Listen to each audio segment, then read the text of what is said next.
Did any high-ranking officials defect from the Warsaw Pact to the West? Have you ever wondered about the dynamics of the Warsaw Pact and whether any high-ranking officials ever made the leap to the West? The Warsaw Pact was a military alliance formed in 1955, primarily led by the Soviet Union. It included several socialist states in Eastern Europe. While there were many defections from Eastern Bloc countries, most of these involved lower-level personnel or civilians. High-ranking officials did not typically defect to the West. The Warsaw Pact itself was not a uniform organization. Each member state had its own level of autonomy.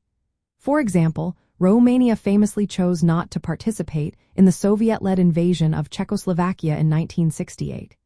Similarly, East Germany and Czechoslovakia opposed Soviet nuclear missile deployments in the 1980s. However, these internal disagreements did not lead to formal defections by senior officials. As the Cold War progressed, the political landscape began to shift. By the late 1980s, many Eastern European nations started to seek independence from Soviet control. Countries like Hungary, Poland, and Czechoslovakia began to expel Soviet troops and sought to dissolve the Warsaw Pact.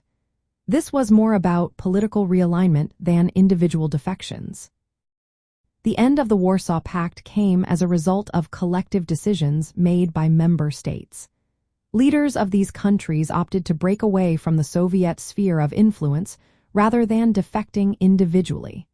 This shift was influenced by both internal reform movements and external pressures from the West. From a socialist viewpoint, the Warsaw Pact was intended to be a cooperative framework among socialist nations.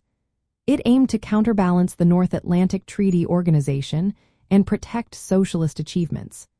The dissolution of the pact was not seen as a betrayal by high-ranking officials but rather as a necessary political evolution. In summary, there is no documented evidence that high-ranking officials from the Warsaw Pact defected to the West.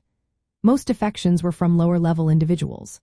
The end of the Warsaw Pact resulted from political changes within member states, not from high-level betrayals.